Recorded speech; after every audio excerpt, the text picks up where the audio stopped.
Bonjour frères et sœurs en Christ, c'est la sœur Foi Marguerite Amouillé. Aujourd'hui, c'est un témoignage que je viens vous rendre, mais pas d'un songe en fait, d'une expérience que j'ai vécue ce dimanche 20 novembre. Donc ce dimanche, j'étais à la maison et en fait, j'ai regardé dans le frigidaire, j'ai vu que il y avait des pommes de terre. Et donc, comme moi j'aime bien les pommes de terre, j'ai vu qu'il y en avait. Il y en avait pour ce dimanche. Mais je sais pas, quelque chose m'a poussé quand même à sortir pour aller payer les pommes de terre pour le dimanche prochain, c'est-à-dire pour le week-end prochain, samedi et dimanche. Et donc, sachant qu'il y en a, bon, je me suis dit, bon, il n'y a pas de souci, c'est pas grave, au moins, il y aura la nourriture à la maison. Donc, je suis sortie, je vais au marché, j'achète les pommes de terre. En revenant sur la route, je vois un groupe de personnes attroupées. Ils étaient attroupés et je me suis approchée pour voir qu'est-ce qui se passait. Et au milieu d'eux, j'ai vu une femme qui était en train de suffoquer. Elle n'arrivait plus à respirer, elle suffoquait et son cœur battait vite. De la manière dont son cœur battait vite, c'est comme si son cœur était sur le point de pouvoir s'arrêter. Et donc, j'ai vu que les jeunes essayaient tout de mettre en œuvre pour pouvoir en fait la réanimer pour faire qu'elle puisse retrouver son état normal, mais il n'y arrivait pas. Tout ce qu'il faisait, c'était truc. Donc j'ai été poussée par le Saint-Esprit pour aller prier pour cette femme-là. Donc je suis rentrée au milieu de la foule et j'ai commencé à prier pour cette femme-là. Et le Seigneur m'a fait prendre autorité sur l'esprit satanique à l'œuvre, parce que c'était les esprits. Quand je priais, je sentais que c'était des démons qui essayaient en fait de arrêter son cœur. Donc, le Seigneur a fait grâce. Le Seigneur a pris autorité sur l'esprit méchant et son cœur tout d'un coup. Quand j'ai commencé à prier au nom de Jésus-Christ, invoquer le Saint-Esprit, tout d'un coup, les battements à un rythme effréné se sont arrêtés. C'était vraiment miraculeux. Ça s'est arrêté tout d'un coup. Mais comme elle avait beaucoup suffoqué, ses yeux étaient tout rouges et on sentait qu'elle était fatiguée, elle avait besoin de force. Donc j'ai commencé maintenant à prier pour que le Saint-Esprit lui-même mette la force en elle. Et pendant que j'étais en train de prier, il y a un monsieur qui quitte là-bas qui dit que quitte là, arrête de prier, que moi je suis secouriste, que j'ai vu la foule, donc je suis venue la secourir, que moi je suis dans la médecine. Et j'ai dit tout simplement au monsieur que ça va maintenant, monsieur, laissez, je vais terminer. Il dit non, pourquoi moi je dis que je vais terminer la prière? Non, que c'est pas la prière qui va la guérir, que lui il est secouriste, que lui il est venu, nous on veut pas le laisser faire son travail, que lui va porter plainte, que la loi, il va interpeller la loi sur ces choses-là, et que il va nous convoquer, il va porter plainte contre nous, il va nous faire arrêter. Et pendant qu'il était en train de parler, le jeune, parce que en fait, quand la dame était assise, elle suffoquait, elle était arrêtée et il y avait un jeune derrière elle qui maintenait son dos. Et le jeune en question, il a commencé à échanger avec le monsieur. Il disait comme ça que depuis la femme, il a vu la femme parce que voilà l'histoire, ils étaient en train de jouer au ballon et puis la femme, elle partait au marché et donc ils ont lancé le ballon et ça tapait la tête de la femme. Et quand ça tapait la tête de la femme, d'après ce qu'ils disent, elle a commencé à suffoquer et elle s'est écroulée. Donc il disait que quand ça s'est passé la scène là, le jeune en question faisait partie de ceux qui jouaient le ballon. Donc, ils ont tiré la femme hors du terrain pour pouvoir essayer de faire quelque chose pour la réanimer. Que depuis, le monsieur, il était là. Il était parmi eux encore même de jouer ballon. Il a regardé la femme. Il n'a rien dit.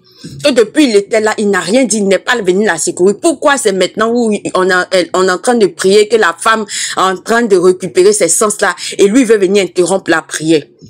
Qu'il n'a qu'à quitter là. S'il veut, il n'a qu'à venir nous convoquer. Donc, c'est le jeune qui était en train de parler. Et c'est là, moi, j'ai compris, en fait, toute l'histoire de comment la femme était couchée là, tout ça. Et donc, moi, je n'ai pas arrêté la prière parce que j'ai senti que c'était Satan qui était en ébullition. Donc, du coup, j'ai continué la prière et Dieu a fait grâce. La femme a retrouvé les forces, la femme a pu parler, tout ça. Et quand la femme a pu parler, le Seigneur m'a mis à cœur de leur dire qui n'ont qu'à en fait, ils n'ont qu'à revenir à lui sincèrement de tout leur cœur, qui n'ont qu'à donner leur vie sincèrement à Christ. Donc j'étais en train de leur parler comme ça de Jésus, qui n'ont qu'à donner leur vie à Christ. Et le monsieur, le mari de la femme la femme est en train de dire comme ça que eux-mêmes, il y a une sœur en Christ qui les a approchés il y a pas longtemps pour leur dire non qu'à venir à l'église, mais chaque fois ils refusent d'aller à l'église, mais que maintenant il a compris, ils vont aller à l'église. Pendant que je parlais, la belle-sœur aussi du monsieur, apparemment quand la dame est en train de suffoquer, ils ont appelé la belle-sœur aussi est venue, donc j'ai en profité pour leur parler tous. Et la femme avait récupéré ses sens et donc elle a essayé de se lever. Donc moi j'ai pris congé d'eux. Pendant que je partais, apparemment, j'ai entendu comme ça, ouais, apparemment, pendant qu'elle suffoquait, la femme qui suffoquait a demandé à son mari d'aller acheter un œuf pour elle. Donc quand moi j'ai fini la prière, j'ai vu que ils ont apporté l'œuf. Où elle avait bien repris ses sens, tout ça, ils ont apporté l'œuf. Et je voyais, pendant que je partais, je voyais, elle a cassé l'œuf et puis elle a pris l'œuf pour se pommader avec. C'est là que j'ai compris que la femme, en fait, elle est au courant, elle a des esprits sur elle.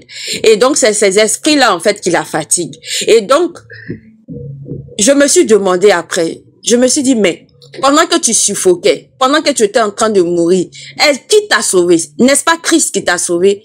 N'est-ce pas Christ qui t'a sauvé? Et j'en profite pour interpeller les gens qui sont dans ce genre de truc-là. Vous savez, vous êtes conscient que vous avez des esprits sur vous et vous faites ce que les esprits veulent. Sachant que vous avez conscience aussi que le Seigneur a la capacité de vous libérer de toutes sortes de choses. Je prends le cas de la dame. Pendant qu'elle suffoquait, il y a un esprit qui était capable de venir la sauver. Personne. Elle était en train de mourir. C'est seul Dieu qui est venu la sauver. Seul Dieu. Et de cette même manière, j'ai quitté la maison pour aller au marché. Je ne sais même pas pourquoi je suis allée au marché. Pourtant, j'avais déjà des provisions. Mais je suis partie au marché sans même le savoir. Mais j'étais guidée par le Saint-Esprit. Le Saint-Esprit voulait sauver cette dame-là. Le Saint-Esprit voulait interpeller cette dame-là pour lui dire que si elle fait pas attention, ces mêmes esprits qu'elle adore, c'est ces mêmes esprits qui vont la tuer. Et vous qui êtes dedans, ces mêmes esprits que vous adorez, vous aguichez, c'est ces mêmes esprits-là qui vont réclamer votre âme. Donnez votre vie à Christ. Donnez votre vie à Christ. Vous voyez comment le dehors est mauvais. Vous voyez comment Satan a pris le dessus de tout. Chrétiens, réveillez-vous dans la prière. C'est parce qu'on prie pas on prie pas assez. On se lève pas dans la prière. On joue la comédie à chaque fois que le diable a le pouvoir de parler comme ça sur les enfants de Dieu. Il craint pas parce qu'il s'est dit que la loi est de son côté. Mais qu'est-ce que nous, en tant que chrétiens, nous faisons pour toutes ces lois-là? Comment nous faisons? Nous n'avons pas le droit de manifester, mais notre âme puissante, c'est la prière. C'est à genoux dans la prière. C'est la prière, dans la prière que nous pouvons obtenir la victoire. Donc, je voulais exhorter quelqu'un qui est dans ce genre de truc-là. Il est temps de revenir à Christ. Au nom de Jésus-Christ. J'ai passé mon témoignage. Je voulais vous partager cela. Que toute la gloire revienne à Dieu. Parce que c'est Dieu. Tout cela, Seigneur, a été orchestré par Dieu. Tout cela a été ordonné par Dieu. Et moi, je n'ai fait que suivre ce que Dieu voulait de moi. Donc, gloire à Dieu. Et gloire à Dieu encore manifestée dans la vie de chacun de nous. Que la puissance de Dieu se manifeste. Et que les conversions réelles viennent. Et que ceux qui sont dans le monde soient touchés par le modèle de Christ que nous sommes. Par la lumière de Christ que nous sommes. Au nom de Jésus-Christ. Amen. Gloire à Dieu. Amen.